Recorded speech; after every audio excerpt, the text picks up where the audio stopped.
Well,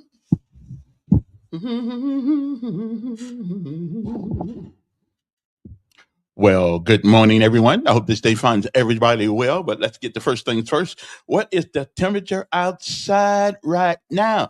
It's cold. It's real cold. It is so cold. Okay, well, you come up with the rest of that goes with that. It's cold, though. It really is. It's chilly. Okay. Right now, in the city of Montgomery, it is 16 degrees, as a matter of fact. Yeah, that's chilly. Chilly willy. 16 degrees outside, high today of what, 45? And it feels like 60, okay? It's cold. It's cold. It's cold. It's cold. It's too cold to get out of bed this morning, as a matter of fact. But anyway, let's go on with the forecast this morning. It is 16 degrees outside. It's high today of 45. It's sunny, although that's sunny without no heat. But anyway, it's okay. Woo! It's gonna be warmer. Not much. It's supposed to be a little warmer today than it was yesterday. Okay, but it's still cold. Today, sunny. Cold, highs around 45 degrees, winds at west northwest at 5 to 10 miles per hour. On tonight, a 2% chance of precipitation, cloudy, cold, low 28 degrees, heat wave is coming. And tomorrow, 2% chance of precipitation, chance of clouds in the morning and giving way to mainly sun and sunny skies for the afternoon. High tomorrow around 53 degrees. It is a heat wave. Yes, it is. Yes, it is. I'm so glad I'm not in Indiana, though, even though we are the national champions of football. Uh, that's about all I want to see out of Indiana right now. Yeah, we I can't be living up there no more. It's just too cold. And again, if you're just now waking up, 16 degrees outside right now, and it feels like 16 degrees. There's a high today of supposedly 45 degrees, and that's your weather right here in Montgomery, Alabama. It's cold. I mean, it's real cold. I ain't got a hat on inside. It's cold because it's cold out here. But I got to do my job. I got to get up. I'm still a soldier. I got to get up, go to work. Okay, no matter how cold the weather is, at least I don't have to sleep out there in that stuff anyway. Anyway, good morning to you. Hope this day finds everybody well and everybody doing okay. It's time to rise and shine again. As you rise this morning, I know everybody wants to know it is 16 degrees. 16. Now, I didn't say 60. I said 16 degrees outside, and it feels like 16 degrees outside this morning. But the one good thing, the winds not non-existent at the moment, and the skies are clear. So your car should warm up pretty good inside. It'd be cold on the outside, but it'll warm up anyway. Okay. So what are we going to do about it?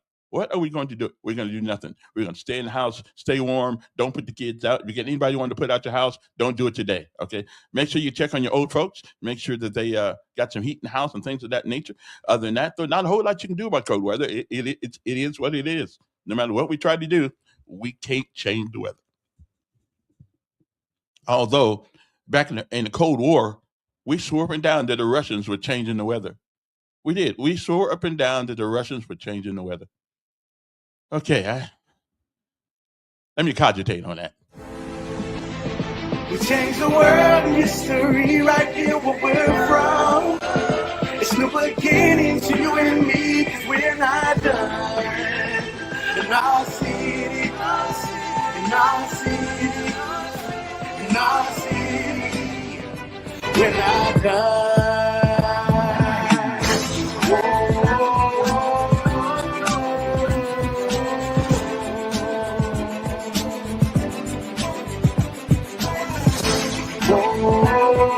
I appreciate that.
And again, good morning, everybody. Hope it finds everybody doing well. It is time for our daily bread. A word from on high, simply to change your perspective, give you a new one. And either way, it's good for the soul. Good morning to you. Again, it's 16 degrees outside this morning. If you happen to need to go out, if you don't need to go outside, don't go outside. Okay, start your car from the inside. You got one of those things that start your car right from the inside. If you don't, get one. Okay, yeah, get one. Our daily bread, a message of belief, strength, and resilience. We'll be back. Thank you for every breath I take, for the love that heals, and the joy you make in the tapestry of life. I see your grace, every moment filled with your warm embrace.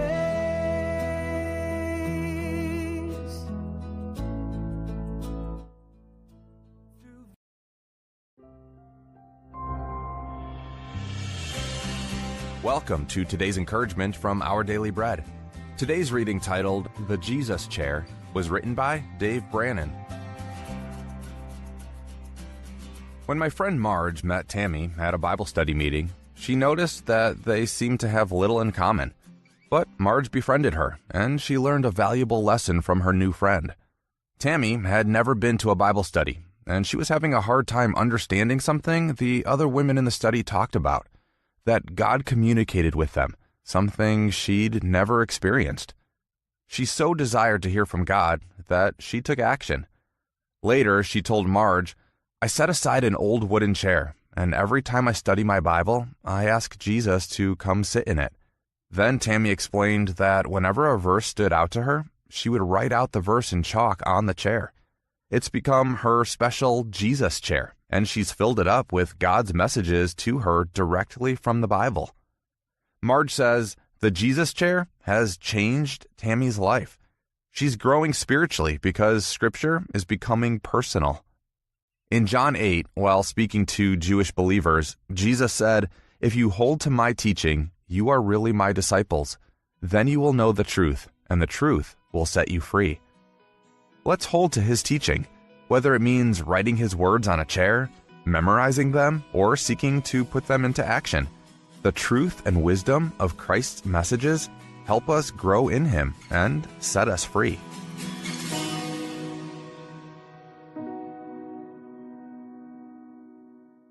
Today's Our Daily Bread devotional scripture reading is from John chapter 8, verses 27 through 32. They did not understand that he was telling them about his Father. So Jesus said, "When you have lifted up the Son of Man, then you will know that I am he, and that I do nothing on my own, but speak just what the Father has taught me. The one who sent me is with me. He has not left me alone, for I always do what pleases him." Even as he spoke, many believed in him. To the Jews who had believed in him, Jesus said, "If you hold to my teaching, you are really my disciples. Then you will know the truth, and the truth will set you free." Let's pray. Father, thank you for the scriptures and how you use them to teach and shape us into the people you've called us to be. As we are formed more and more in the image of Christ, help us to help others in their walk with you, that we may grow together and make you known to the world. Thank you, Lord. It's in Jesus' name we pray. Amen.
trying to adjust that. Got this good.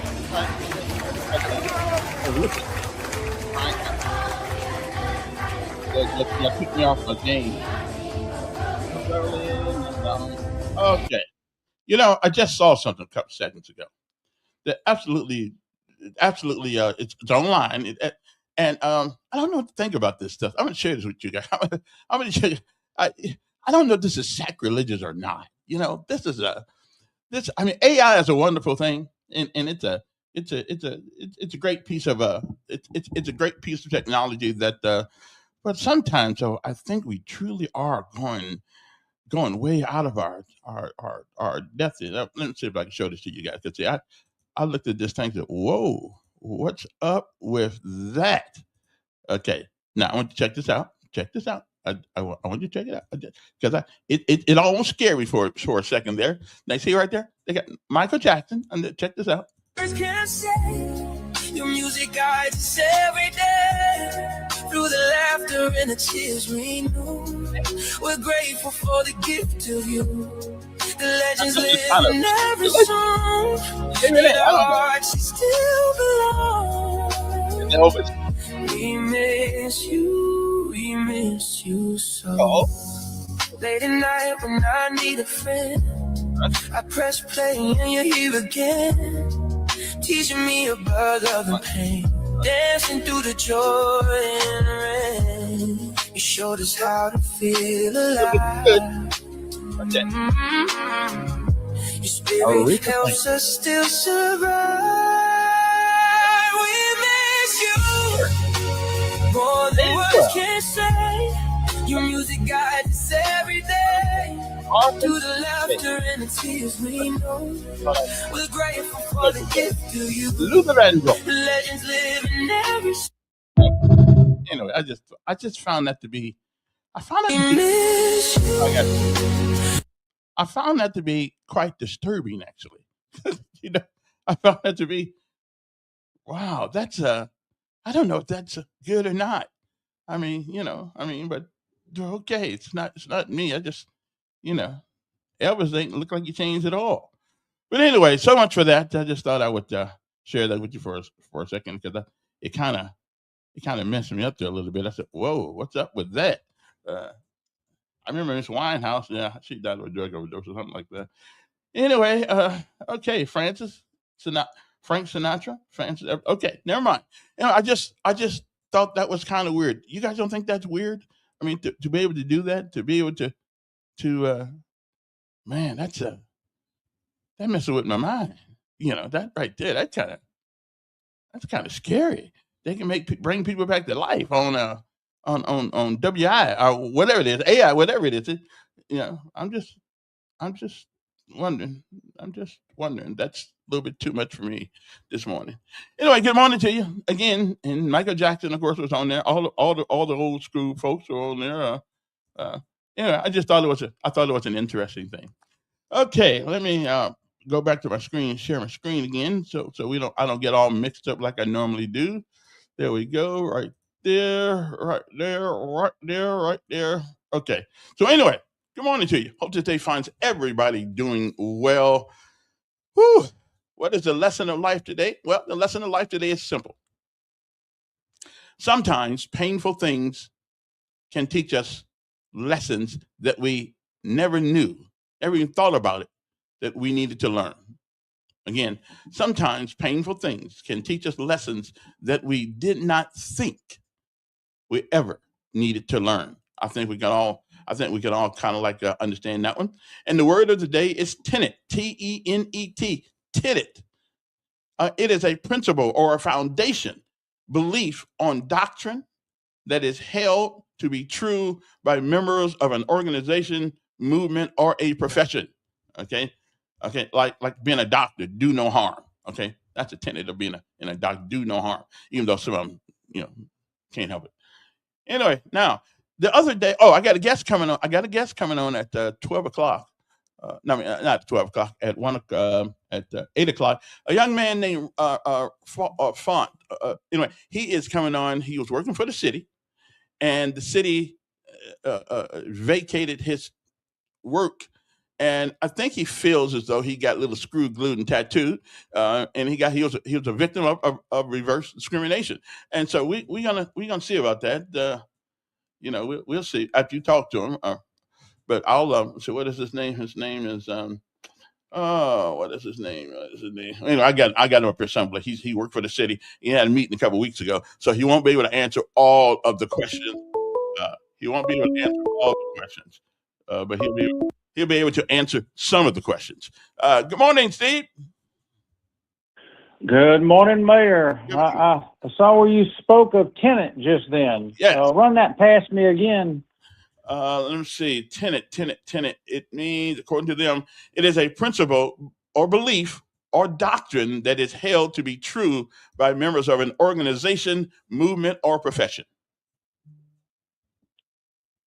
Well, most people believe, in certain things, and it's down through history. Organizations and people through this country have, believed in certain things that you should adhere to, but I guess we change in society and certain things change, the tenant. But I think, Mayor, you're suffering from dementia. Okay, all right. Tell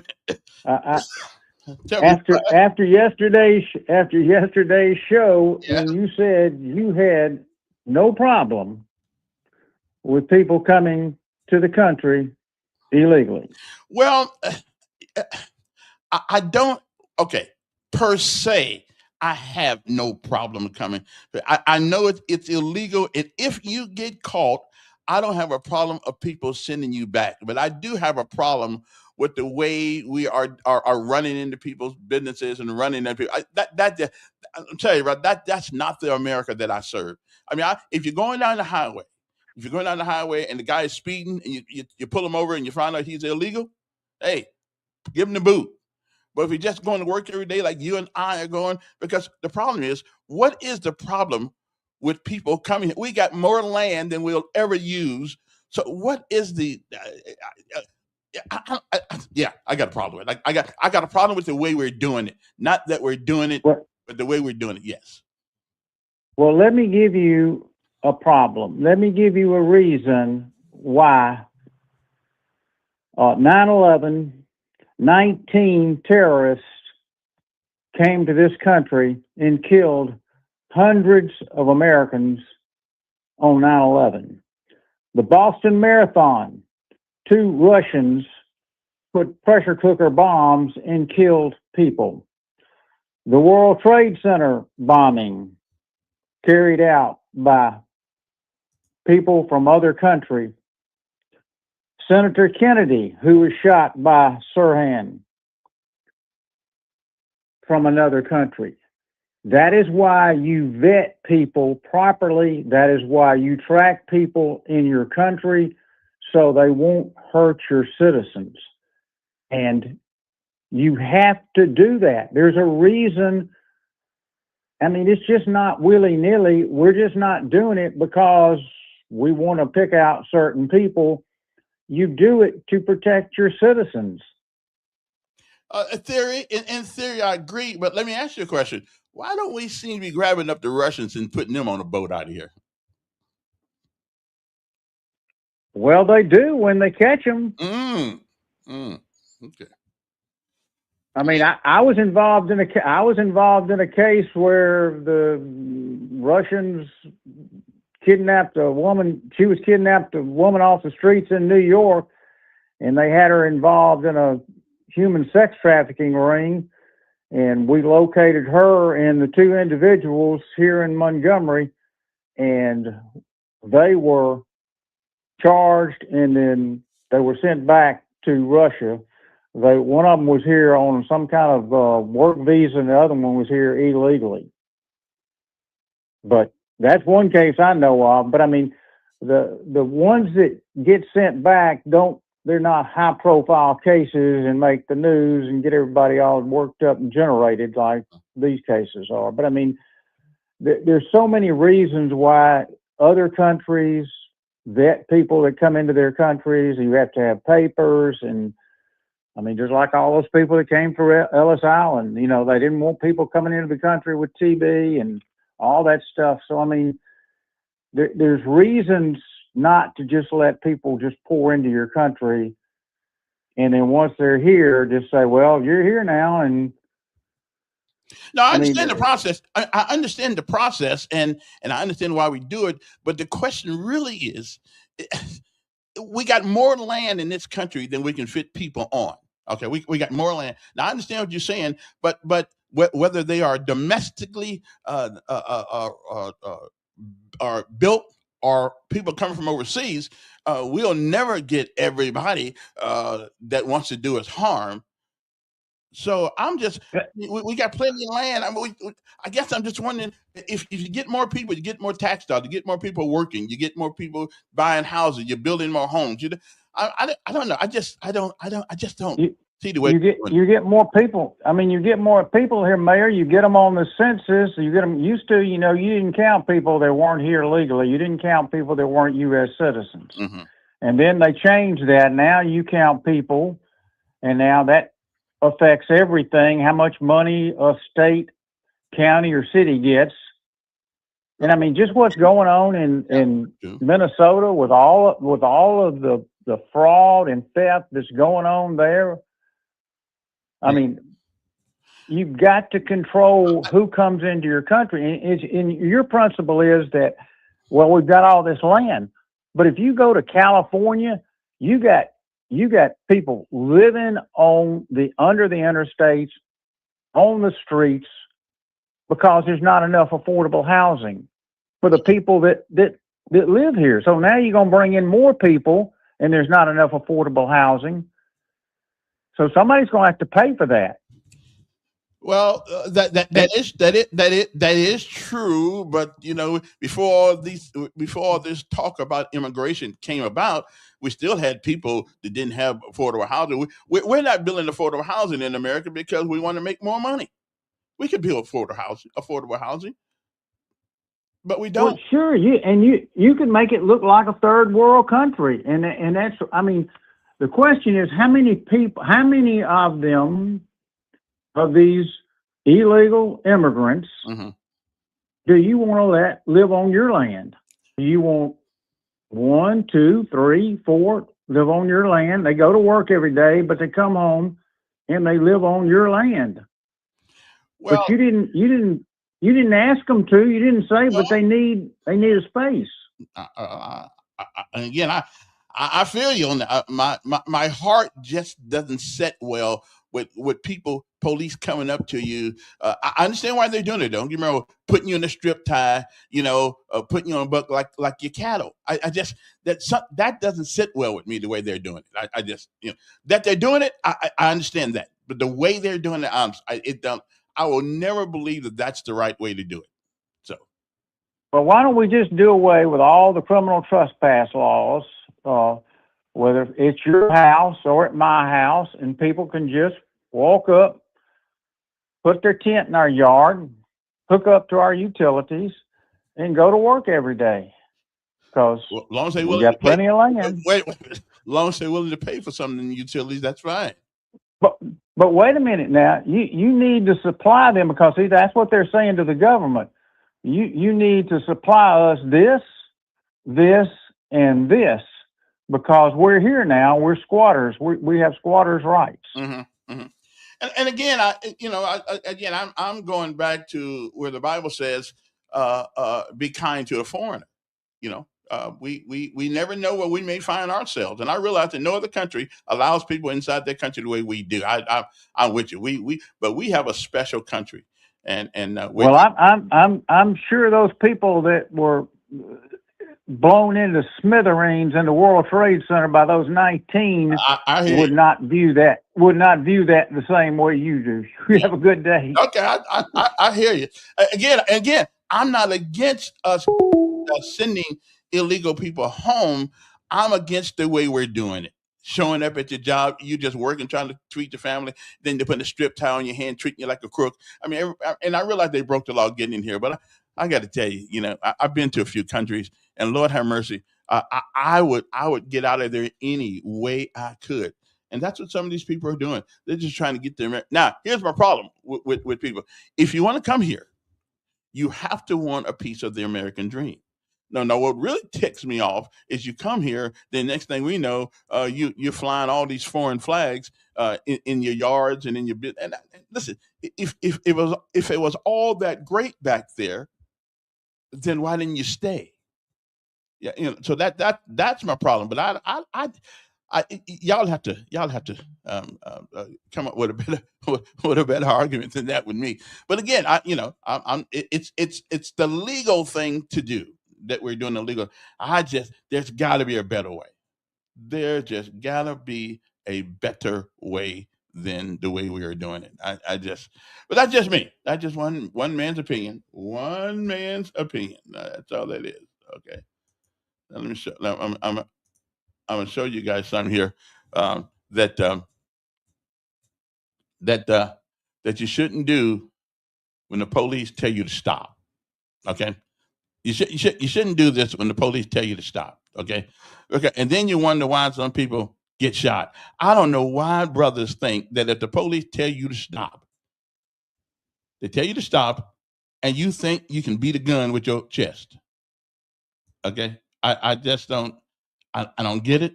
I don't understand it. Okay, but here we go. Here we go. Here's one right here. I mean, my Lord, the police say stop, and you don't stop. This guy has got to be on drugs. Got to be on drugs. I mean, nobody's that silly. I mean, you got to live to fight another day. You can't solve any issues on the ground. Okay, you cannot solve any issues on the ground right there at the courthouse. That ain't gonna happen. Okay, that ain't gonna happen. That ain't gonna happen. So let me see if I can get this and show you guys this. Let me see now. Okay, can I not find him? Can I not find where he was? Oh, here we go, right here. Okay, here we go, right here. How you doing, Ruffin? No, that's not it right there. I'm gonna show you guys this. Okay, this is crazy. I mean, this is absolutely crazy. What this guy did. Now, let me see here now. Because this is, and you wonder why the police shoot at people sometimes. Okay, you wonder why the police shoot at people sometimes, and this is one of the reasons why they do. Okay, okay. Let me see. Oh, here we go. Right here. Here we go. Okay, there he goes, right there. Here we go. Are you fine this morning? Can you just have a seat for me? Can you just have a seat for me? Step back. Now the guy, okay. Now the police is telling him to have a seat. He says, step back. The guy keeps coming like he's Superman or something like that. You're gonna get tased, bro. Step back. You're gonna get tased. Step back. Step back. You will get step. I mean, trying not to shoot the guy. Shot fired. Shot fired. Trying not to shoot the guy. 450 headquarters. Shot fired. Yeah. Now the way the media is going to put it, well, the guy wasn't doing nothing but chasing him around. Right. Okay. I'm just saying. I mean, once see that again. 450 headquarters. Shots fired for me. Okay. Now he's telling the guy a number of times. Are you fine this morning? Can you just have a seat for me? Just have a seat. Can you just have a seat for me? Step back. Now look at this guy. He keeps. You're gonna get tased, bro. He keeps coming. Step back. He keeps coming. You're gonna get tased. Step back. Step back. You will just step. And the police are running from him. Shot fired. Shot fired. Anyway. 450 headquarters. Shot fired. Okay. So I suggest, this is only me. I suggest when the police tell you to, stay still or whatever the case may be, you just stay still. You don't keep running after the police. That was crazy. That guy's got to be on drugs or something. I mean, the guy's got a taser and a gun. And then remember last week, I told you about a woman, the mad black woman syndrome thing. Okay, well, I got that one today too for you. Yeah, they kept trying to tell her, shut up, sign the ticket. Now I think that's a dumb law to expect you to understand a law when you're not from that community. I think that's I think that's a dumb thing. I think that really is. I think you cannot expect people to understand um, laws in your city when you don't live there. I think that's crazy. And this junk about ignorance of the law. Well, funny. If you go to enough court sessions, you'll find that people who in the court system don't know the law. And if they didn't have a computer right then and there, then they wouldn't be able to understand the law then either. Okay. Anyway, coming up at 8 o'clock, Rob Fortner is my guest. He's into it with the city. Again, I think he feels he was somewhat discriminated against, and so we're gonna have him on. Let him give his story. And again, I'm not. Listen, I'm not. The illegal alien thing, it just goes against everything that America stands for, the way we are rounding people up like cattle. I just don't like that. Now, but again, I understand. I understand why we're doing it. I just don't like the way we're doing it. It just doesn't make sense to me. Don't forget, our show's been brought to you in part by One Stop Wireless, 334-320-2988, 334-320-2988. So if you need a phone, you need to trade your phone. You need a new phone. You need a used phone. You need a phone. I find out that a used phone sometimes works just as good as a new one.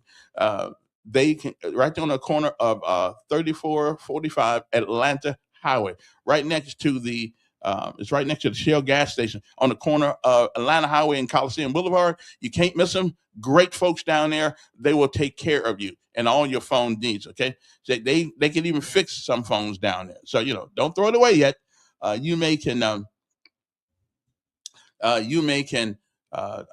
reuse it, put it on a different system. Even if that phone came off AT&T or Verizon, a place like that, they can still take care of it. Okay, they can still take care of it. Okay, they can still take care of your telephone. Oh, there's Rob right there. Rob, you're early. Wait, hold on a second. It's gonna work. Huh? Oh, okay. Well, it's working good. So, all right. Do you need me to come out and come back in at 8, or what you want to do? Yeah, come back in at 8. All right, very good. I'll do it. Appreciate it. But you follow instruction good. Well, I'll try. I don't know, Okay, I'll see you then. All right, take care. Okay, that's right. That's the guy that's coming on at 8 o'clock with us. He has been he's got some grievances. Okay, I'm just telling you, he's got some grievances with the mayor and the city of Montgomery. Okay, so we'll get him telling you about his story in about 10, 13 minutes, somewhere like that. Okay. Anyway, so enough of that. Don't forget our sponsor, One Stop Wireless, 334-320-29. I'm telling you, you can't find a better deal in Montgomery on a cell phone. You can't find better people than these folks are that sell. You go most places, you just up with a number. I went to Verizon one day, and I just wanted one thing. They said, we're going to give you a tablet if you just buy this. We're just going to give it to you. I said, right on. So after about 6 hours being in there, and then I signed the paperwork, and all they did was put the payment for the tablet onto the phone. I said, I thought you was going to give me a free tablet. My tablet was not free at all. Okay, let me get, okay, hold on. Okay, hold on for a minute there, Dr. Joe. Let me make sure I put you back on the the radio wave here. Okay, hold on one second. Let me make sure I can get this done. See, I'm remembering things now as I do them. Okay, share the screen. Blah blah blah blah blah blah blah. There we go. Share that and okay, Dr. Joe, what's up? You remember who Rachel Morin, Jocelyn Nungary, and Lake and Riley are? Yeah. Mm-hmm. Who are they? Well, they're people killed by people supposedly here illegally. But what about the people who get killed by domestic people who live here their whole life? Well, you'd be okay. You'd be okay with your son, or either one of your sons, or your granddaughter getting killed by one of these, right? Raped. That'd be okay with you? Well, that'd be okay with you? It wouldn't make a difference. As long as we didn't use zip ties on them, right? Well, it wouldn't make a difference whether they were from another country, around the neighborhood. The crime is the crime. And I don't think we put everybody in the same basket because a few people have done bad things. We're not putting people in the same basket. We're putting criminals onto airplanes and sending them back to their countries. What's wrong with that? Again, it's the way we're doing it, not that we're doing it. You don't like the way the airplanes are? Are they flying Delta? It's the way. What are they flying? I don't know. I don't know. I'm always in the back seat. Okay. Well, what do you not like about the airplanes we're sending them on? Are we not feeding them on the flight home? And again, it's a principle that we take people that, for far as we know, principle are innocent. You're talking about principle? Again, there are people who are trying to get away, like Cuba. That's not principle. Okay, so principle. So why do we allow then the Cubans to get wet line, dry line? Why do we allow them to do it? If they hit the United States, they can stay. Not if you're Elian Gonzalez. Well, that's true too. That was Janet Reno and them, wasn't it? And that was political. Yeah. That was a political move. Had nothing to do with that little fella. And I thought we were wrong in doing that too. But again, I understand the necessity. But what is the necessity? Well, I'll tell you what. I'll put an illegal alien in my house if you'll put one in your house. How about that? Well, I don't know about my house, because No. Look, you're fine on the principle of them coming here and doing whatever the hell they want to because they're criminals.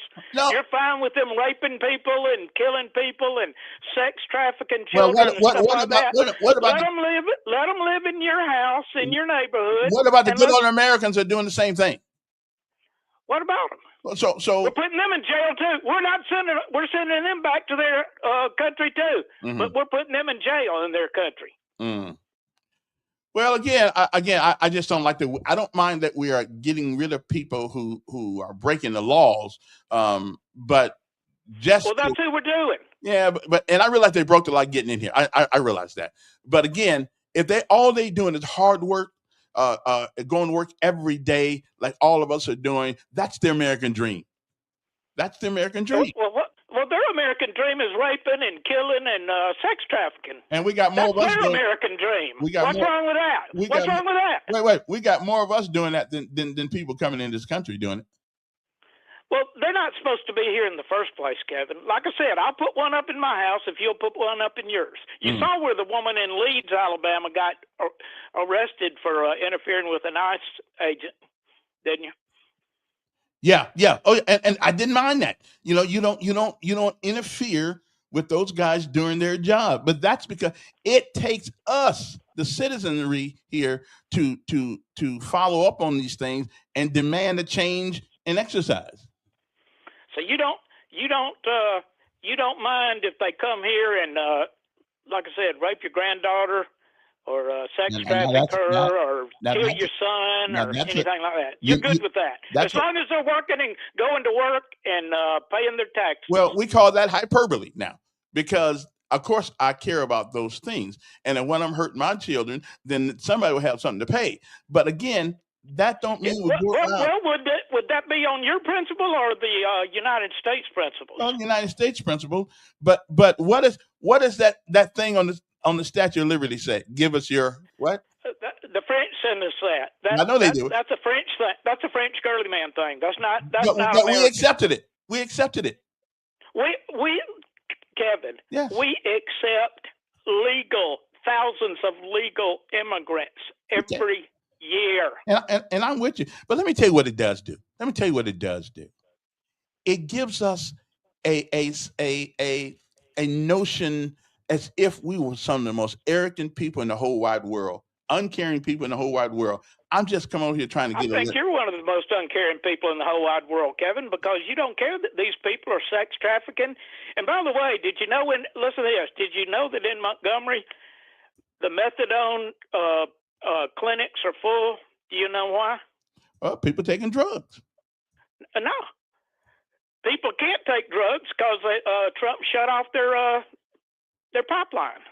And so, but you're so uncaring that you don't mind them bringing in drugs, and you don't mind them sex trafficking children, and raping and killing. You don't mind that. You're so uncaring. Now, that's absurd. Of course I mind that. But I know everybody. You don't care if it happens to somebody else. You just don't want it to happen No, to you. I'm telling you, everybody don't do If that. they weren't here, it wouldn't be happening by them. foreigners. But it'll still be happening. But not by them. Okay, so we make a distinction on who's doing it rather than that it's being done. Well, you make a distinction whether people get killed by a gun or a knife. What difference does it make? Well, I mean, do you want knife control? Do you want knife control? Yes or no? I want to know. What? Y'all want what? Knife control. Do you want to change the Constitution to bar people having knives? Of course not. Well, then what difference does it make if they're killed by a knife or a gun? Well, I mean, you're still just as dead. Okay, I just proved my point. But again. But you don't care. You don't mind if people are killed and raped by a foreigner. If you're going down or a regular American, you don't care. If you have a roadblock and you stop people and see if they got their license and stuff like that, and they don't speak English, then we could pretty much put them on if we put them on the scale, chances are they are here illegally, and then you arrest them. But you don't go around people's businesses, jacking people up, putting them in straw. I just don't like that. Listen, Kevin. Yeah. They're doing it down in Texas and Louisiana and all that. Yeah. But you know what they're doing? What do you know? When the police arrest them, they hand them over. That way they don't have to do that. Yeah. Well, again, it's just me. Just one black man. Yeah, I know it's just you. Yeah, just me. You're wrong. You're wrong-headed on this topic. All right, I appreciate you. All right, thanks. Okay, we don't all have to agree. I just when you go to some of these countries and you see the squalor and you see the way people have to live, get the hell out of there too. What's up there? What's going on, my man? Not much. Y'all trying to get me back in the saddle here now. Listen to this nonsense, and I just couldn't help myself again today, Kevin. But I guess this will help me heal a little bit, because listening to all this nonsense the last couple of weeks, I wanted to call in, but my heart wouldn't let me do it. But I'm creeping on back in here slowly because Uncle Joe, he's thinking like the guys back in the 60s and the vice president, white. What the vice president said, you don't have to apologize for being white anymore. Where the hell that come from, Kevin? When have ever white folks ever apologized for anything? Name me one time, Kevin.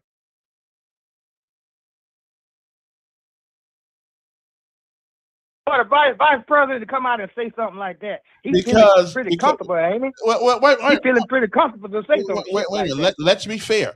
White people have been. I ain't not being fair about that. Wait. The vice president should not come out and tell people that white people should not feel comfortable about okay. So the NAACP and all these units can don't. The NAACP is not the damn vice president of the United States. It's the vice president of the United States for all the people. And that's what he's saying, that everybody should be treated. He's saying out his mouth at this makes it so bad at the Charlie Kirk thing where it's supposed to be about Christianity. What make it so bad, Kevin? Mm-hmm. He came out and said that white people do not have to apologize for being white anymore. So back to Uncle Joe right there, Mr. Joe. Mm-hmm. Mr. Joe, would you rather for a foreigner to kill your daughter, or an American to kill your daughter, or somebody else to kill your daughter, or alien, or some damn bot out of space to kill your child, or whatever? Will you feel more comfortable? Who did it? That's what you're trying to say, Kevin. Yeah. You feel comfortable. We don't give a damn who does it, as long as it's not illegal doing it. Anybody else can knock hell out of them and rape them or whatever. Or got some cop that that took this girl life.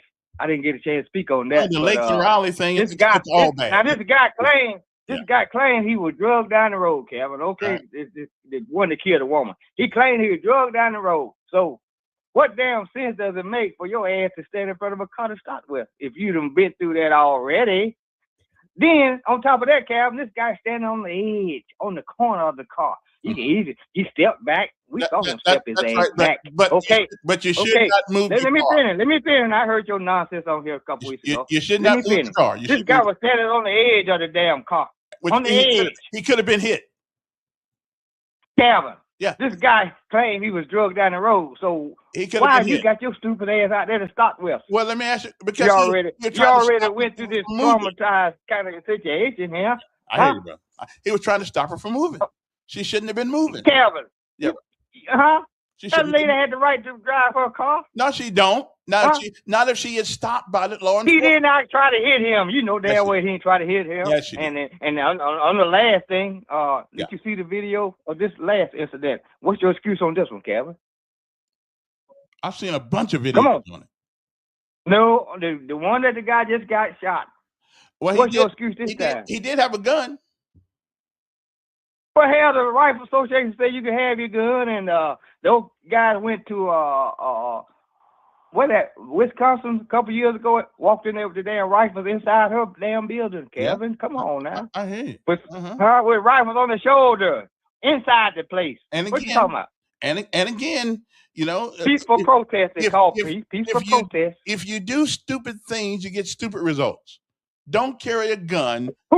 Kevin, like the police were doing their job. Don't show a gun. Kevin, these police walked up to this guy, went over there where he was. He's holding up a damn camera, dude. Come on, that wasn't a gun. Come on. Okay. You still trying to justify? He did. Was that not his gun he had? That was his gun. He had it strapped inside a holster. Okay. Right. All right. Well, the guy, one of your men, see, like, well, I'm gonna call him one of your boys. So you protecting him right now. One of your boys went up and took the damn gun off his side, and the gun accidentally went off, and that's where all the shit hit the fan. Yeah. Huh? Well, I hear you. Come on. I hear you, bro. What can I say? But you still want to try to justify, right? No, I'm telling you that we still don't. Uncle Joe may try to justify it, but Uncle Joe, I hope none of these thugs and these black guys and the white guys in the United States do nothing to any of your family members, sir, since you only concerned about the one overseas doing stuff to your daughters or the sons. Yeah, I hear you. Listen. And one thing about America, brother, we all got our opinion. And that happens to be yours. I ain't mad at you. Appreciate it. That happens to be yours. I think there's a way and a protocol that you use to do things. Anyway, I don't have time to take another call here in the morning right now anyway, because I got a guest come up at 8:00. So let me take my little break here, and we will be right back after this. All right, I got about 1 minute, and I got to go. Take a break. That's good. Boy, I thought you done cut me off. I done forgot all about this 334 thing you got to put on numbers anymore to dial. Oh. Hey, you think if you cut the profanity out of Duke, you'd speak more than 20 seconds? No. I mean, every other word is a cuss word. No. Hey, Kevin, if I put you on an acre of land somewhere, how long would you last? With nothing but land? That's it? Land's all you need, right? No, you need. You can come here broke. You can come in broke and not have anything. We got plenty of land. Who's gonna put a building on it? Who's gonna pay for that? You gonna pay for it? Well, you got to figure out how to get that done. No, you just don't let them come. You wouldn't be happy from everyone coming all around the world. Look at old Camilla. She talking about they just wanted one color. You remember how bad she jumped up and down when the whites came from South Africa? I think it's Camilla that only wants one color. What do you think about that, Kevin? Hey, Kevin, you know they're arresting illegals every day in Texas, plenty of them, and you don't see the crap you have in Minneapolis. Why is that, Kevin? It is an amazing thing that all of the problem is coming from Minneapolis. It's because they're causing the problem. There's some deep problems in Minneapolis with the Antifa and the rest of the scumbums is up in that thing. And then you got your little girlfriend, whatever her name is. What's the one Somali representative? Yeah. Her husband and her got $30 million in over a year. No wonder she's yelling about about Okay. the Appreciate hateful white my folk. my guest is here, so we can talk about it a little later on. My guest is here. Let's see now if I can put him on this thing here at the stage. Okay. See how this technology worked there, Rob? I got you. Okay. Now tell the folks who you. Let me get out of this. Tell the folks who you are, and and what's going on. So my name is Rob Fortner. I am the former 911 director for the city of Montgomery. Uh, I have 42 years of emergency communications experience, having started out down in Foley Police Department in 1983. Went to Gulf Shores after that, went to Baldwin County's 911 when they first built that, went over to Pensacola, spent 14 years over there, Panama City, Wichita, Kansas, then Tucson, Arizona, and then back to Montgomery, having landed in Montgomery in November of 2023 and was hired by Chip Hill, the former chief of staff, and the mayor to take the 911 center in a new direction, supposedly at the time. It didn't play out that way, and the problems were bigger than what even they think, what I believe that they thought that they were. But later on, things deteriorated and just became. I became an easy person to blame. For decades worth of problems. So my employment with the city terminated in July of 2025. And then I just had the appeals hearing, and the appeals board sided with the mayor. It was pretty clear, they spent 15 months making sure that I knew that I wasn't welcome in Montgomery. And we can all debate or talk about what the various motivations for that were. But it is what it is. So, what do you think the motivation was about? A couple of things. I would be. Well, first of all, I'm not necessarily qualified to say. Mhm. It's easier for people to throw racism around and things like that, and I'm not prepared to really do that. I will tell you, however, that I have complained or launched an inquiry, as they say it, with the EEOC and with the Department of Justice Civil Rights Division, because there were some things. It wasn't so much if they want to separate their relationship with me, I'm fine with that because I reserve the same right. But I think it had to do with the way that the city did it, that could be problematic. And so I turned it over to the professionals and let them decide whether or not there were racial issues at play here. The legal standard, as I understand it, I'm not a lawyer. The legal standard is my boss was black and I'm white. And it really doesn't take much more than that to get an inquiry launched. Now, the city will get a chance to respond to that. I did my due diligence and reported what I saw and how I was treated in Montgomery. And so my position is let the experts decide whether a line was crossed or not. So your termination is final? Yes. Okay. And you still have, I would imagine, still have some remedies that are still available to you if you don't want to.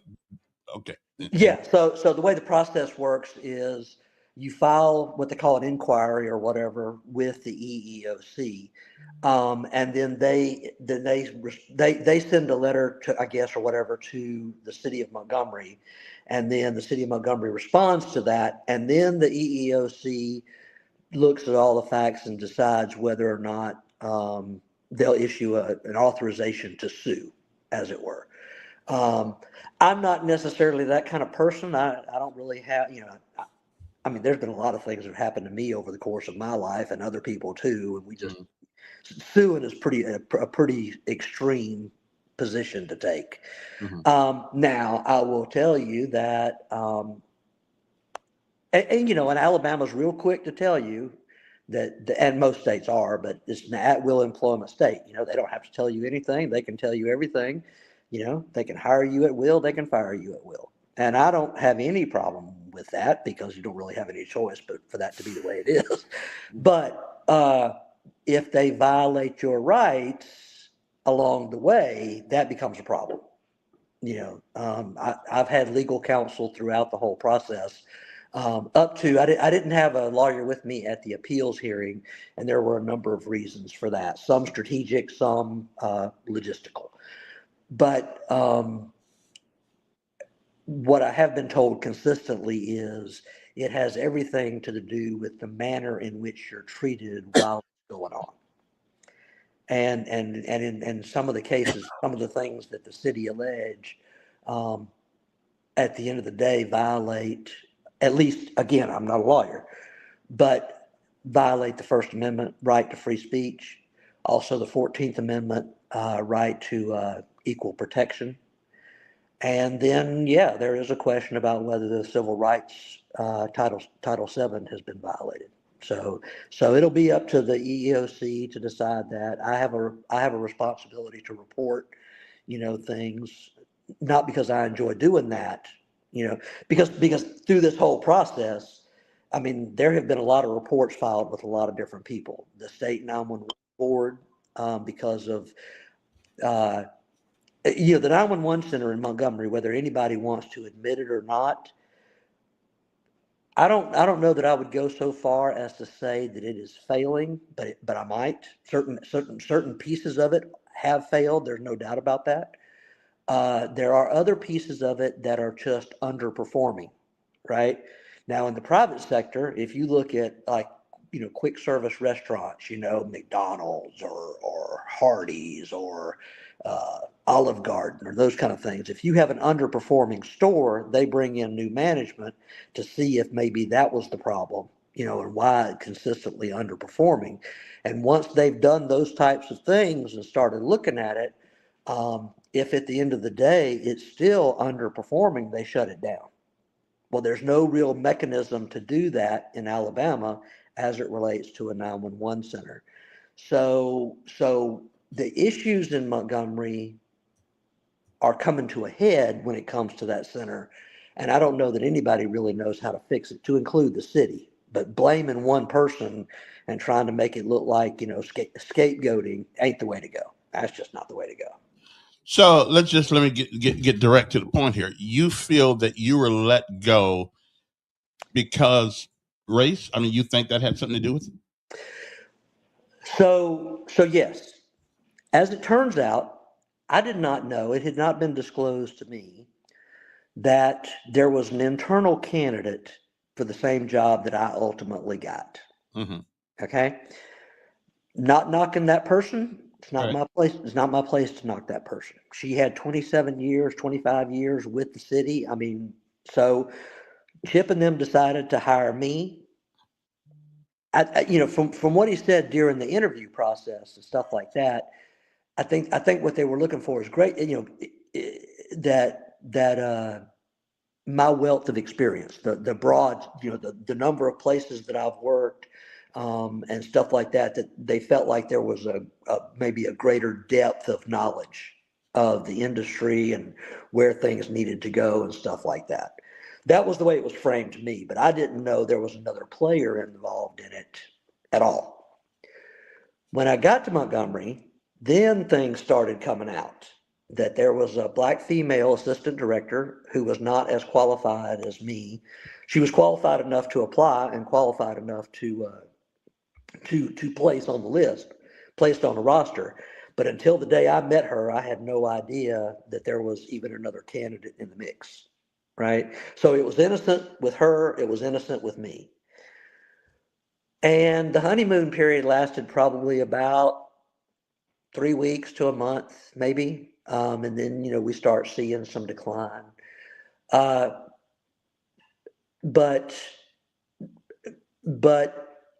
let's just call it what it is. Chip was white. All right. I'm white. Most of the employees in the center are actually African-American. I didn't have any knowledge about that going in. Doesn't matter to me. I've worked with people of all stripes, right? I have a job to do. I do it. I tend to be gender neutral and colorblind as it relates to all of that. Same way with the people that I serve. Not only the people that I work with, but the people that I serve. Right. So there was always kind of a little bit of a tension, but she had a better handle on the employees, as you might expect, than I do because I don't know any of them. Right. But some of the things that I saw going on in the center with underperformance and things like that, she would know better about dealing with the employees and how do we start turning this around. I see, from my experience, I see the structural imperfections. I see the call load versus the number of people we have in there to be able to process those calls and that kind of thing. But now how do we actually start righting the ship, as it were? So she and I discussed that, and I said, I said, first of all, there's a structural problem here. And there is, because they followed a motto that tends to fail. All right. And that happened years ago, long before. I mean, we're talking about probably 2013, where whoever was in charge back then followed a particular staffing model that has, over the course of years, proven to be ineffective in a center the size of Montgomery. All right. It works great in New York. It works great in Chicago. It does not work in the messy middle. Right. The Montgomerys of the world, the Gainesvilles of the world, right, where you have call takers and you have dispatchers. Well, what that system does is chronically underproduce dispatchers, right? So you just don't have enough people. And in fact, even in Montgomery today, they are budgeted for 28 dispatchers. They've got 4. That's not per shift. That's period. 4. All right, for a community of 200,000 people. So why do you think that we can't get anybody up there to work? I think well, first of all, it's a really high stress job. All right. So when I first started out in this business, and this was again in '83, the average person doing it was 21 years old, doing it for 2.5 years. Okay. It's usually a stepping stone position. Somebody wants to be a police officer, somebody wants to be a firefighter, paramedic, or whatever. So they'll go into dispatch and work there for a couple of years, get some experience, learn the geography of the area and stuff like that, and then they move on up. That's how the model used to work. Now today, all these years later, it's still only about 23 years old, still doing it for 2.5 years. So highly volatile, high turnover, right? However, one of the things that I saw in Montgomery that was kind of an outlier and really against my experience base was they come in the door and you can't keep them through training. Now, I saw something similar when I was in Pensacola, and it had to do with, you would get somebody in training, and let's say that it takes 4 months to train them. And you would get them to about the 3-month mark, and you could start to see that performance may be changing or whatever, or that they no longer cared about the job. And then, you get them on over the finish line, and they're there for about a month. And then all of a sudden they're turning in their resignation. Well, when that happened enough times, we started really looking at what's causing this. Let's peel the onion back and see where the train left the tracks. And what we saw was something would happen about 3 weeks in where the student, the trainee, whatever you want to call them, didn't feel like they were getting the fair feedback, or maybe it was too much feedback that was negative constantly. And so they started looking for a job on week 3. It just took them that long to find another one that they could bail from us. So we were just going through a lot of going through the motions at some point because it just didn't work. Now, so we fixed that in Pensacola, and we didn't have that problem. We had different problems, but we didn't have that problem. So I come to Montgomery, and it's almost kind of like deja vu all over again. Right, where they're not making it through training. Well, why are they not making it through training? There are a number of factors involved in that, to be fair to everybody, right? I mean, again, some people get in there and go, this is not what I thought it was, right? I mean, it's just the train's left the tracks. It's just not for me. And you do see some of that. What I did see, however, in Montgomery was also some mistreatment, right? Um, and so we had to have that conversation. I sent correspondence to the instructors that we have. I better not hear of this again. I don't care what you thought you were doing, but we're not going to be yelling across the room at coworkers, when they're trying to learn how to do this job. This is not appropriate. So to deal with those kinds of things, I talked to the assistant director, and I said, we're going to have to do something different. Just having call takers, because again, there's layers of problems.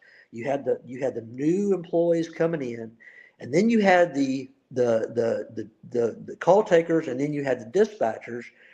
The dispatchers can only do one thing. They can't do everything in the room. I was always trained, and all of the centers that I've run similar size to Montgomery, everybody in the room should be capable of doing everything in the room. And that's not how it works in Montgomery.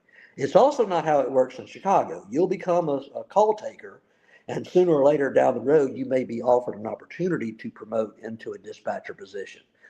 Well, looking at that from like the personnel management side of things, looking at it from the HR perspective, some of that makes perfect sense. When you get to actually trying to cover shifts, it makes no sense. Okay, if I call out sick tonight and I'm a fire dispatcher, and you don't have any other fire dispatchers to cover for me because you only have two of us to begin with, all right, sooner or later the numbers, you run out. You run out of bodies. You run out of skill sets. So that's why you don't do it the way Montgomery has done it. But Montgomery also, the employees feel like we've done this for all these years and this worked just fine. I'm telling you folks, if you are budgeted for 28 people and you've only got 4 doing it, it ain't working just fine. So it's just all those kind of layers of stuff. But where I draw the line is it is a trainer's responsibility to develop the trainee. Now it's a two-way street. The employee needs to learn how to do this job, and the people who train them have a wealth of experience and knowledge to share with them. But I'm not going to be party to bullies.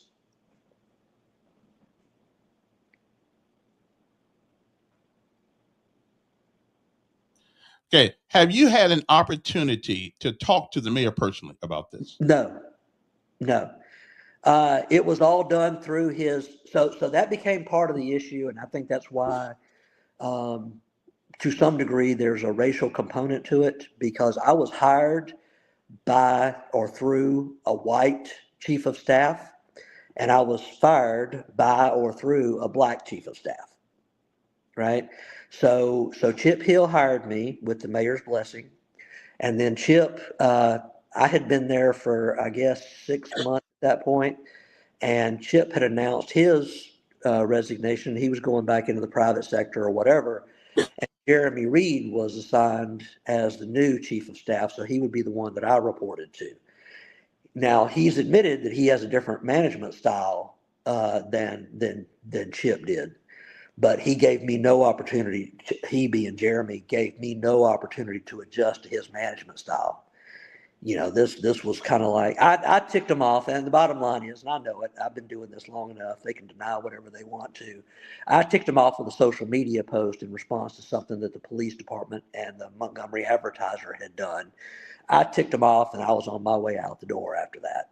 And it just took them months to do it. I mean, they played with this for 15 months. Kind of ridiculous when you sit down and think about it, but whatever. But no, the mayor and I never had a conversation about any of this, what I thought was right, what I thought was wrong.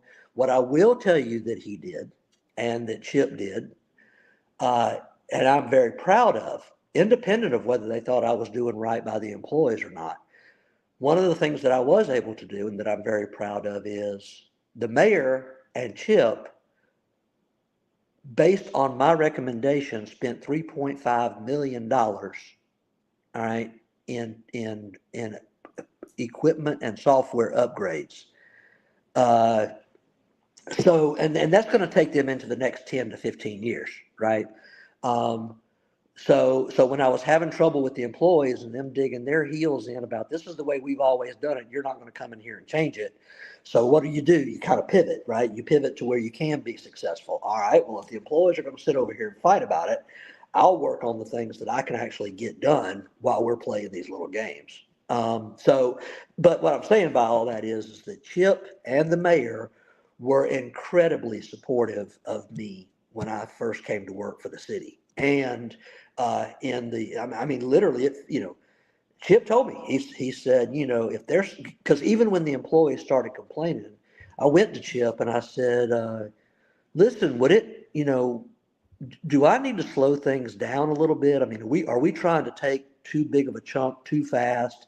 And I need to scale that back a little bit because I'm perfectly fine with doing that. Chip's response was, Rob, if there's something that you see that we need to implement out there, you go out there and you implement it. All right. Well, that's the best marching order somebody like me can get. Right. And so, well, I say all that to say that they were incredibly supportive. Now, even when the employees started complaining, going down to the inspector general's office and all that. Now, there was a white inspector general at the time too, so I don't know what that means or doesn't mean. But Chip told me, because I asked him, I said, do I need to slow this stuff down? And he said, no. And he said, don't worry about that complaint business. He said, those employees have gotten spoiled out there, and you're coming in and giving them a different direction. And you have mine and the mayor's full support. That was all I knew. That's all I knew. And then as Chip was leaving, then this thing came up with the social media post and with the Montgomery Advertiser and the police department, blah, blah, blah. And so it just started rapidly deteriorating. Well, Jeremy Reed, who has never done anything with the 911 center a day in his life, who had formerly been the chief operating officer, although I never saw him doing anything operationally for the city, he all of a sudden is going to become my new boss, the new chief of staff. Black guy, and completely against me from the day my first interaction with him after he had become chief of staff. It was a devolving thing from that moment on. It was just one negative thing after another. And when I tried to explain anything to Mr. Reed, he would sit there and just double down. And it's gotten so bad now that it's like somehow or another it feels like he's got some sort of personal vendetta against me. I don't know if it's because I'm white. I don't know if it's because he, I don't know. I don't know what it is. What I do know is I got a black guy who, no matter what I do, even with 42 years of experience, he's going to find a way to argue about it. So that's the piece of it that to me requires the attention of the EEOC and the civil rights folks. Have you tried to get a meeting with the mayor? No, because again, everything was done. So once you start getting into the discipline track, you don't get the chance to get to the mayor. You don't see the mayor. The people I saw were my department head, which was Jeremy Reed, and then I saw the mayor's representative, which was former Judge Price. Okay, you never see the mayor during that process, right? And then even when decisions are made, nobody comes to you and sits down and says, this is how this is going to go. Everything's done passive aggressive through the mail. We decided this, we decided that. So they ain't interested in talking to nobody. Mayor ain't interested in talking to me. And so it just kind of becomes a kind of a crosswalk. But what I was talking about with the African American female was, what they did with me was the day after they removed me, they put me on administrative leave. I was told to gather up my personal things. Jeremy Reed was doing this. I was told to gather my personal things up out of my office, and that my facility access would be terminated the following morning. Also, the following morning, they announced that the city, the Reeds, different spelling, but the Reeds, announced that I was out and that the assistant director, black female, was in. So now the city toyed with that for 15 months, right? I'll say that again, 15 months of me sitting here not knowing whether I'm going to have a job or not. They were still paying me. So for 11 months, The city of Montgomery's paying me to sit down here on a lake near Gulf Shores, you know, while they figure out what it is they're going to do. I also think it gave them an opportunity to give that black female assistant director enough time to actually get some experience under her belt, okay, so that they could legitimately do what they ultimately did. Who knows? Who knows what lies in the hearts of men, and I don't care, right? Because again, I'm a department head, and even the policies that the city reports that I violated, it clearly says that the department head can make the choices that I made, right? I don't have a reading comprehension issue, right? Mm-hmm. I was trained in Florida. I was educated in Florida.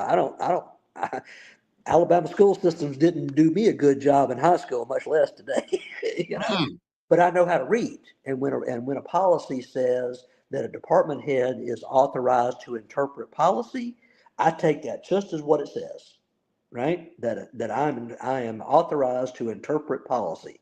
I interpreted the policy apparently in a way that the mayor and them didn't want to do, but whatever, you know. But no, they're not talking to me, and you know, communication ended with me for the most part. So what is the remedy that you want them to put forth? That I want who to put forth? The city. Because you're suing them. So Well, what I'm not suing them yet. not yet. Okay. No, I'm not. So again, at this point, really what we're in is the reporting phase. Okay. Okay. To me, I mean, you know, there are some things that, so to break this down a little bit, there are things that I saw and things that I experienced that deviate from the norm when it comes to 911 operations. Okay. Like, for example, the staffing and how money is spent on staffing. They don't have a money issue at that 911 center. Okay. It's how they're spending that money, or whether they're spending that money on personnel. That's where the issues start coming in. So I did my part, and I reported what I saw to the Alabama 911 board. That's up to them. All right. Now I will tell you that the executive director of that board has recently announced her resignation, because I think everybody sees the handwriting on the wall, but she and I haven't spoken. Anyway, then there's that piece. But then there's also this piece about the possibility of some civil wrongs having occurred, all right, as a result of how I was treated. I don't know whether I was treated wrong or not. What I know is how it felt, and it didn't feel good, right? And when I know that I have certain constitutional rights, and when I know that a lawyer tells me I have certain constitutional rights that have been stomped on, you know, that becomes a problem. And so that's the part that I want other people to look at. The DOJ and the EEOC, I don't have to sue anybody. The EEOC can sue on my behalf or on any other person's behalf if they think that somebody's been mistreated, right? I don't necessarily have to be the one that brings that case. The same way on the criminal side, there are criminal statutes that if people conspire to violate somebody's rights, okay, they can be criminally charged. Now, certainly I would be a witness in those types of environments. If a grand jury got launched and somebody they were trying to indict somebody, I would certainly be a witness in those types of activities. But I can't do anything with the city of Montgomery, even if I wanted to, until the EEOC says a line has been crossed. Okay, I don't know that legal line has been crossed. That's not for me to know, for the average person to know. What I do know is it's worthy of investigation. It is worthy of seeing whether or not a line did get crossed.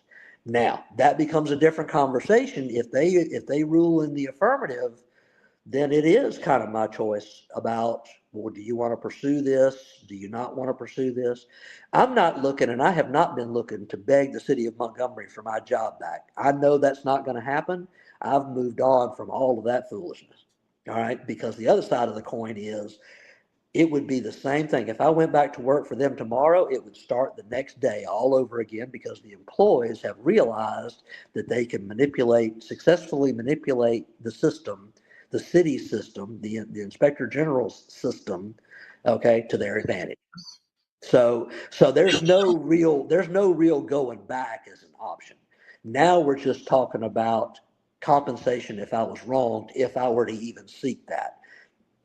Chances are I won't, but I don't know that until somebody tells me that you actually were harmed. I mean, I know I was Right. harmed. Are you still on leave? Are you still on leave now? No, no. The leave business, all that ended at the end of July, when after we had the meeting with mayor's representative, which was Judge Price. After that, I was no longer on leave. I was no longer a city employee, and I was no longer being compensated. That's where, according to the legal standard, that's where I became harmed, is when there was an adverse action. And if that and so the legal standard for the EEOC business and all of that and civil rights business is, if I was harmed, and I was harmed by a member of the opposite race, then then there is some degree of standing. Right? Because now the Supreme Court has ruled that there is no such thing as reverse discrimination. A lot of people use that term for decades. Discrimination is discrimination is discrimination. That's the way it is now, according to a unanimous decision by the Supreme Court. I think the irony of the whole thing, and I don't like this, and it's not about this to me. I'm not somebody that's just got, I'm not like I'm not somebody who's looking for a cause or a drum to beat, kind of thing. But I do think that it's ironic, and not necessarily in a good way, that in the very city that launched the civil rights movement in the 1950s, when white people controlled Montgomery and the structure of the city, here we are in 2026 dealing with the same issues, but in the reverse.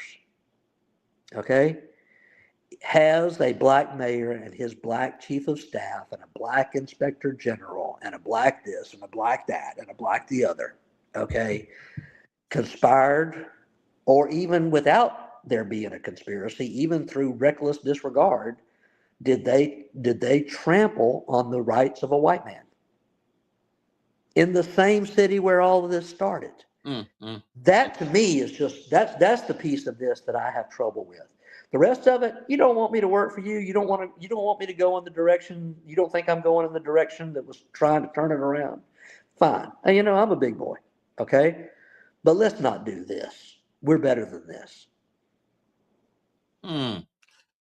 That is a interesting story. So there's no such thing as reverse discrimination, just discrimination, which I can understand that it's the act, not the color. I am surprised somewhat you have not had an audience with the mayor. That surprises me. Have you asked for one? No.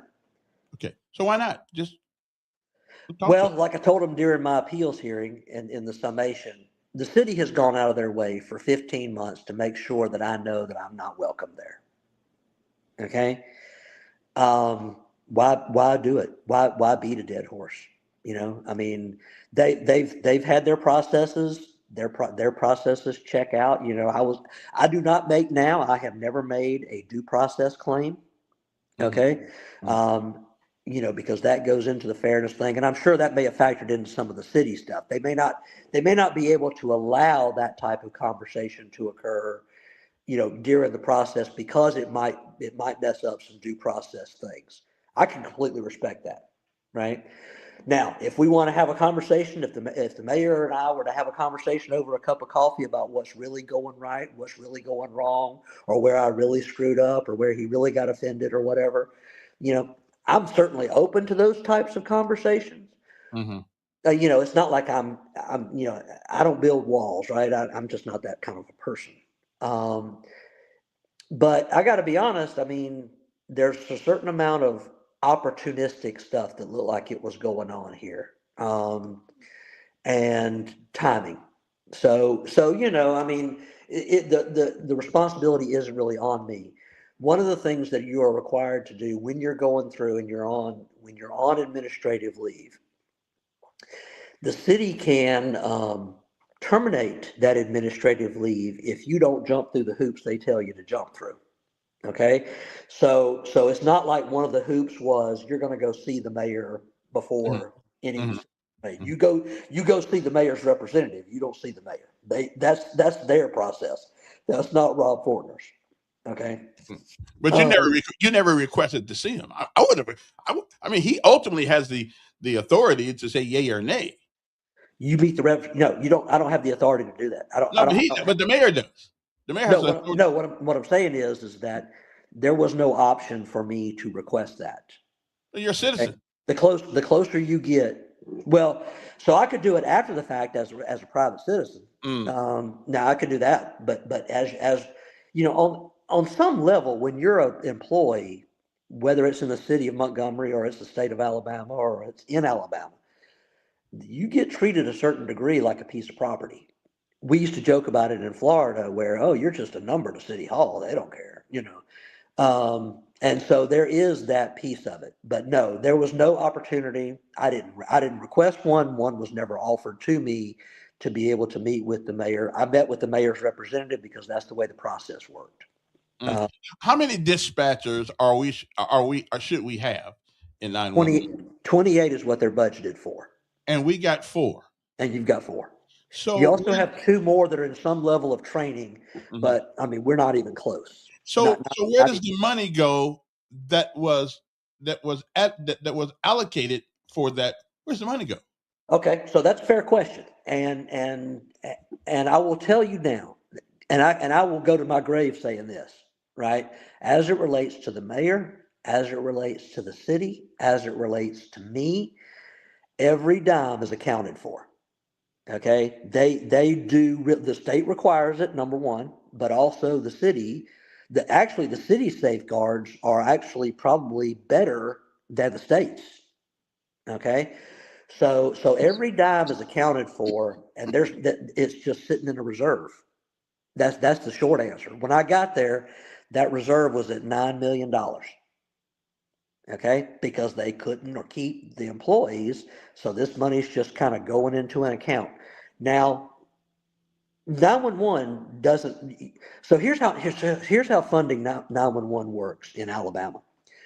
Not one dime of the city's general fund is spent on that 911 center. When you pay every month, if you have a cell phone or whatever, you pay $2.23, just like I do. Okay? That money then goes to the state 911 board, and then they are a pass-through agency. They'll take 1 or 2% for administrative processing. And the rest of the money goes straight to the city of Montgomery, where they have an account that is separate from the general fund that takes care of that it just sits there. Now, it can be used in Alabama for more things than a lot of states allow for Right, not right. spending How money. much? Let's say out of a dollar, how much of that dollar actually ends up with the city of Montgomery? Do you know? Uh, Certainly more than 95 cents, but probably closer to 98 or 99 cents. Okay, that doesn't sound too bad. So you feel in your heart of hearts, because you're a white man, that you've been discriminated against because of color, or that just a byproduct of the optics? I think that color is a factor. I can't say that it is the determining factor. That's not for me. I don't know where the mayor's head and heart is or anything else. I have to believe it is a factor. I know it's a factor when it comes to how some employees were treated. I mean, I've literally had white employees in that center when they were leaving told me this was horrible. I should have never been treated like this. And of the employees they have, you know, most of them, I mean, the vast majority are African American females. Okay, that's just the reality. Right, right. And so these white employees are telling me, I mean, I don't have to put up with this.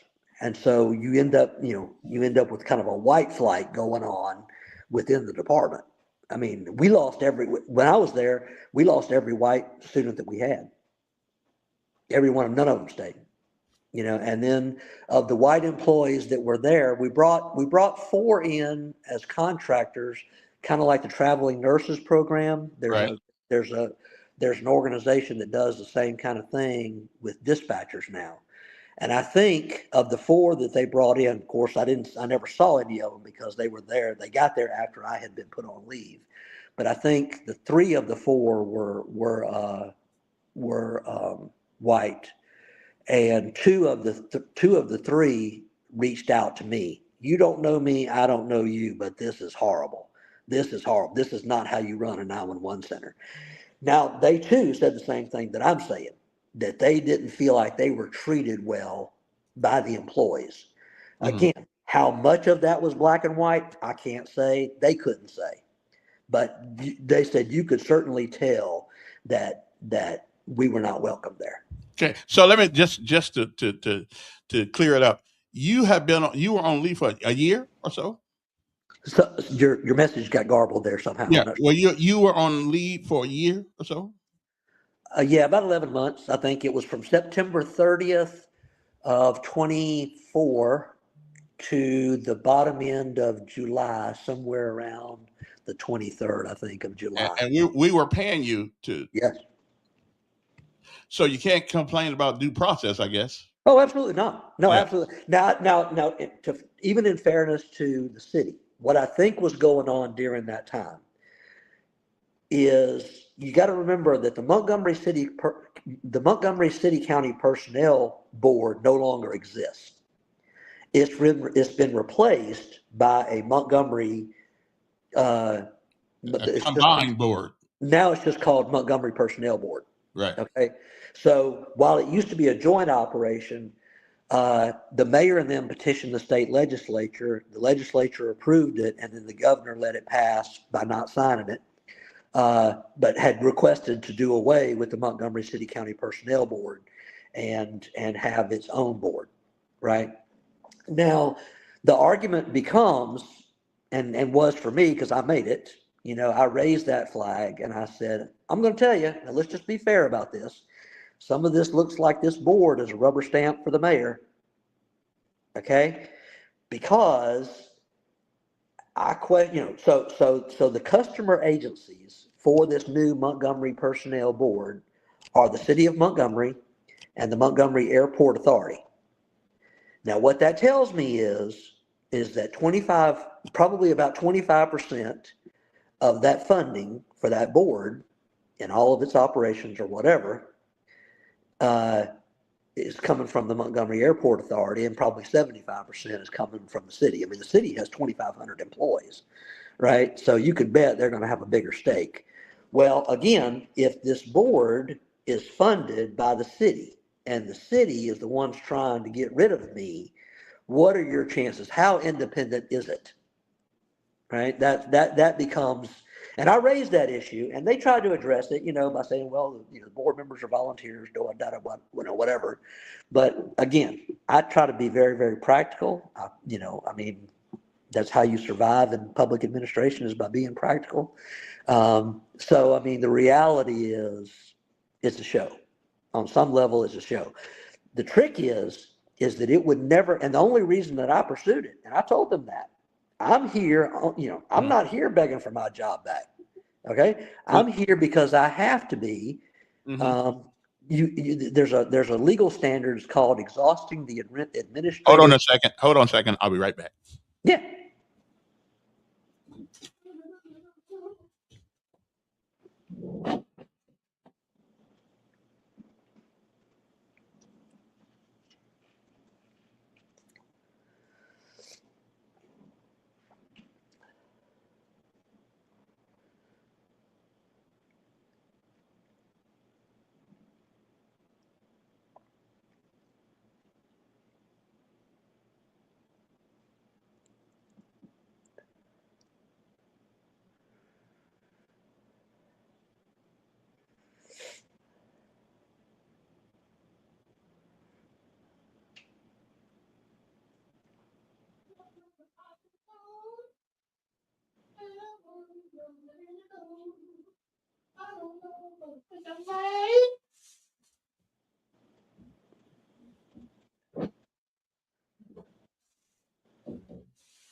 Okay, I had to pause for the calls. No, I understand.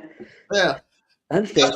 Let's wrap it up. So what is your desire to come out of all of this? Do you want to go back to work for the city? Are you? I don't think that's an option. I mean, I've been told all kind of things. I've been told that, you could actually go into to federal court with it, and that a judge can declare, that what they did was wrong. I've only heard that once. I mean, and of course, it's privileged conversation between somebody and their attorney, Yeah. right? That kind of thing. But at one point, he did say, "Oh no, he can issue a declaratory judgment. He can do a summary. He or she can do a summary judgment and force them to put you back to work." Right? I mean, how legal that is, or how that works, or what's involved in that. I don't know. I don't think it's going to practically. I don't think it's ever going to happen. Even I mean, there would have to be. Well, it's just nobody has Brought that up. I think that we are in diametrically opposed positions that neither one of us can get past, me or the city. All right. Because first of all, any job that you've got to sue for, I'm not really sure is worth having. Well, that's true. But let me ask you something. Did you have, for the time you worked there, did you have any, like in the Army, we call them evaluations, No. evaluations? No. And in fact, that became an issue during the hearing before Judge Price, because Jeremy Reed all of a sudden starts alleging that there were performance problems. And my attorney asked him straight up in front of Judge Price under oath, where are the reports? Okay? If there's these performance problems that Mr. Fortner had, where are the reports? And he just kind of demurred on that and didn't even answer the question. Okay, so they allege, and even that. I mean, Mr. Reed's his story changed throughout this whole process, and he alleged that I didn't have certain authorities, which clearly the book said I did have. It was. I mean, on something it became kind of personal with him. I felt like I was, for whatever reason, being personally attacked by Jeremy Reed. And then when I went to at the final appeals hearing, now Reed, when my original scheduled date for the appeal was like in October, and I was scheduled to go on a Monday, and the Friday before that Monday, it was announced in the paper that Jeremy Reed had abruptly resigned as the mayor's chief of staff. I don't know what that was about, none of my business, but I found the timing interesting, right? Nevertheless, when they did reschedule it got rescheduled for 3 months later. So we come into, or 4 months, whatever it was, we come into January 12th was when the appeals hearing date. Jeremy Reed, who was no longer a city employee, shows up to testify at that appeals hearing. I don't know if his hatred of me was just that bad or exactly what was going on there, but all of a sudden, he's the one making the case, and he goes on about, well, I talked to the mayor about this, and I told him that Mr. Fortner's communication style was not the path forward for us, and that we couldn't, and all this kind of stuff. That was all new information. First time he'd ever divulged any of that. So that's where I'm sitting there kind of going, you know what? I think this is about me and you, sport. I think now this has become personal to you. Yeah, I'm thinking if he's no longer working for the city, why would he have at a city function? I don't know. Well, listen, we wish you the best. I appreciate it. And you ever need some more time to come spill it, but I think you did a pretty good job this morning. Well, I appreciate that. I appreciate the opportunity, and just so you know, I mean, and so your listeners know, I mean, I don't have anything against the people of Montgomery. I met some fine folks when I was there.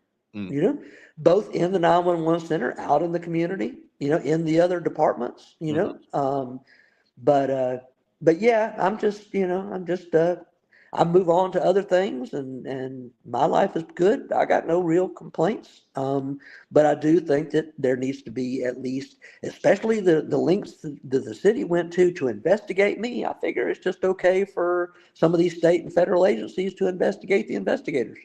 Well, at least you got a year payment almost without having to go to work. Yeah, well, Yeah, whatever. that's pretty good, Okay. But man, Rob, I appreciate you coming on this morning. Now people got a better idea what was actually because now I did bring your case up to the mayor last time he was on. He said that we're going to find out things that we didn't know and all that stuff. So we'll see. And so there are things that we even didn't discuss today about call loads and meeting national standards and stuff like that they can't do. So I mean, he has, it's all been personal against me. That's fine, but it is what it is. Yeah. Different points of view, but I never went out of my way to hurt anybody. Now I expected results, right? Yeah. I'm not running a social program. Well, that's true. I agree with you. Well, thank you a lot, Rob. All right. Now I'm going to rerun this around 6:00 tonight, so Okay.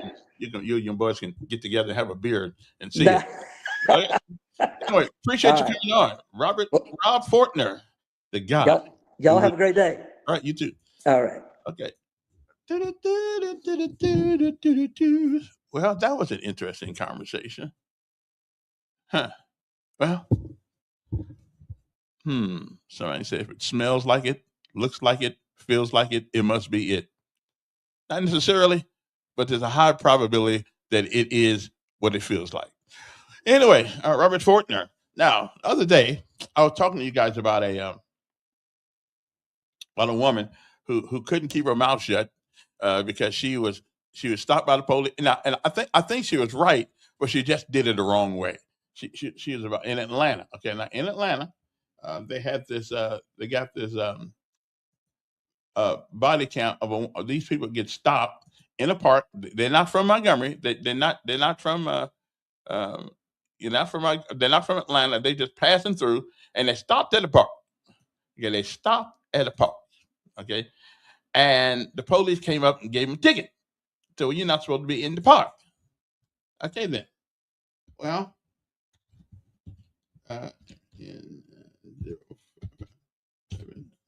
Let me see. Okay, so let me see if I get this right here. Okay. So. Okay, I'm about to go raise Grady for you.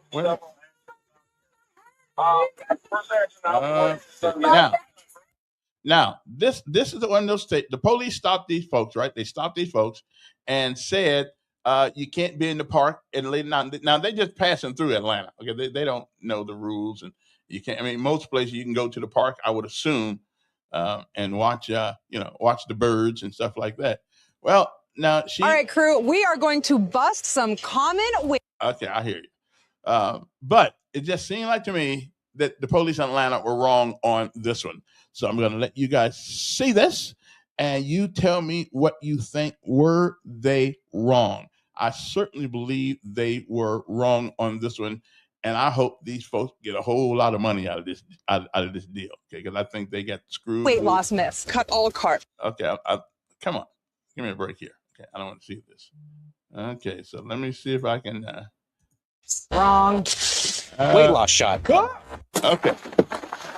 So here it goes. We'll be right back. Let me make sure I get my thing on here right quick.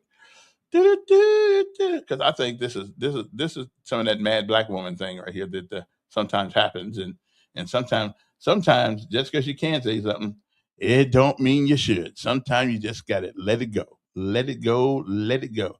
We got a couple minutes left. Okay, so let me go. Let's go to my finger right here. Stop that one.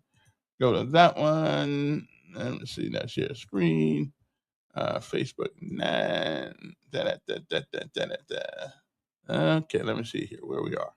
This is really good. I mean, it really is good. But I want you guys to see it. Okay. Okay, let me see. Also share. No, I don't want to do that. Let's go to the whole window, entire screen. There we go, right there. Okay, there we go. Okay. Now, here we go.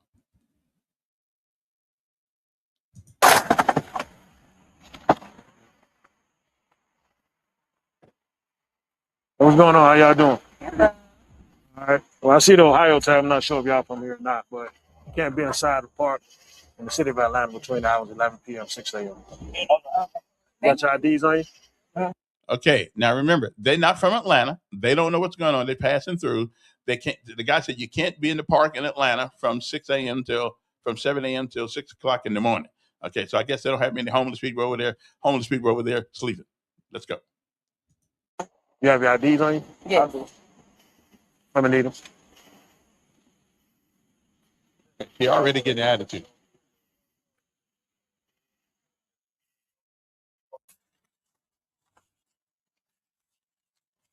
Come on now. Come on.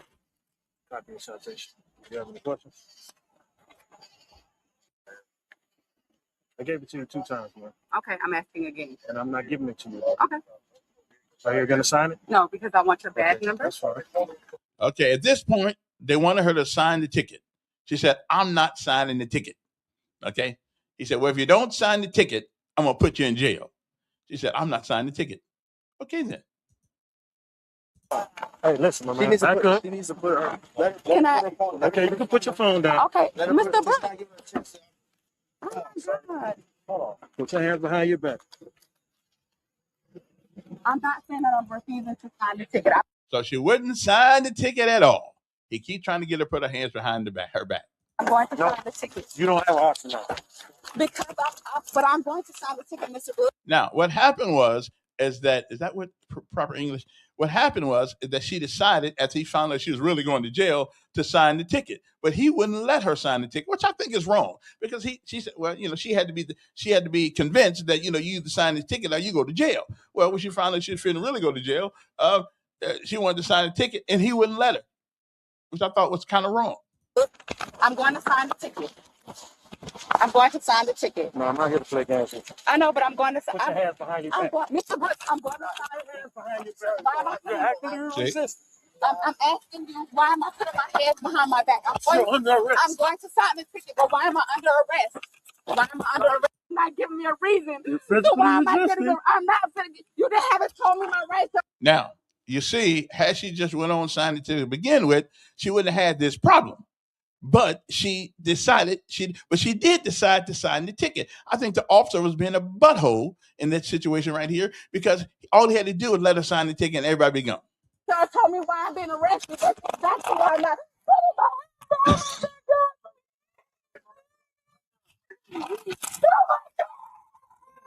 Now that's the kind of thing to make a brother want to jump on the police on that one right there. So I think, and her husband showed a lot of restraint. Okay, because he'd have been in jail too. Unnecessary. I mean, it recording from over here. So she could have signed the ticket. I mean, she could have signed the ticket, and it'd have been over. But she thought that, and that's, I don't blame her. She's not from Atlanta. That's just a little bit of that. We was trying to get the other day. That's just a little bit of that. I just think that the police officer was a butthole. Okay, he was a butthole, and he could have just let her sign the ticket after all that was said and done, and let her go. This is in Atlanta, so just in case you happen to go to Atlanta one of these days, and you can't be in the park after 6 o'clock, right? 6 o'clock you can't do it. Okay, so I'm just saying, don't do it. Okay, but again, they're not from there. They're not from Atlanta, so they wouldn't know. Okay. And before whenever it happened, though, it happened. Okay. So anyway, it ain't hate black women time, but she just should have just signed the ticket and she ain't never come back to Atlanta no way. And if she is, don't be driving. But anyway, I thought the police officer was a butthole. I thought he was. He could have just let her sign the ticket. When she finally figured out she was going to jail, I need to sign that ticket. Oh yeah. Anyway. Wait a minute now. It's done again. It's done again. Yeah, Don. You can watch YouTube videos all day long where black women seem to want to adjudicate something in their car. All you got to do, one, it's probably posted that you're not supposed to be in there. So let him write the ticket, and then you go before the judge, and you probably get it thrown out. But no, she's going to adjudicate it. She's going to say, I ain't going to sign it, whichever one of them will tell you right up. You're just acknowledging the ticket. You're not accepting it as being guilty. But she's going to fight that too. And then when the outcome turns out bad and she's done already went past a point that she's getting cuffed, she wants to do something different. But you can watch these videos all day long where black women want to adjudicate the damn thing at the car, and then half of them want to call their family out there to start a fight too. But it's all day long. Just give them. Once you got done something wrong, he's got to write fast your ID, show him your ID, get your ticket, and go on and go to court and say it. But no, we got to fight it every time. Watch it all day long. Okay, then. Well, again, I listen. I don't agree with you on too many things, but I do believe she should have just signed the ticket. She probably thought that, listen, I ain't doing it with sitting in the park. I mean, they from South Carolina, somewhere, wherever they were from. But anyway, you cannot have that fight on the side of the road because something bad's gonna happen. It's not gonna work out well if you're gonna have the fight on the side of the road when it comes to policing. You're not gonna win. Okay? Even if they're wrong, they right at that particular time. You take it to court. Play a Karen. Well, oh yeah, they got some Karen videos out there too. Yeah. See, Don leaves tissue in his. Come on, man. Anyway, I just thought it was, but that's the one I was telling you about. Yeah, she was she's a little hyper. Okay. Montgomery Regional Airport resumes regular business today. They were the victim of a bomb threat the other day, so hopefully they didn't find any bombs. So that is good. So you don't have any reason to fear going on to our airports right now. And don't forget, it's going to be cold outside today. Cold. Okay, so whatever you do, just stay warm. Right now in the city of Montgomery, it's 25 degrees. High today up 45 degrees. No precipitation is expected for the rest of the day, but you never know. The winds right now are not really blowing. I also would feel like it's a lot colder. Okay, so high today 45 right now in the city of Montgomery. It is 25 degrees. Okay, so it's chilly. So put a hat on. Okay, put a hat on, put a shirt on, put a coat on, whatever you got to put on. Listen, handle your business. Okay. Anyway, let me go. It has been a great day today, and Mr. Fortner, wish him the best of luck on his case, or if the case gets adjudicated another kind of way. But he's an interesting man. Did he get screwed, glued, and tattooed? I don't know. I wasn't there, but I just wanted to give him an opportunity to get it out there. Okay. So have a good day. Have a good night or whatever you do. And we're going to redo the show somewhere around 3:00 this morning today. So we'll do that. Y'all got to go. I got to go. I got to have me some grits. Okay. Got to make me some grits. Okay. So have a good day. All right. We change the world in history right here where we're from. It's new beginning to you and me, 'cause we're not done. And I'll see,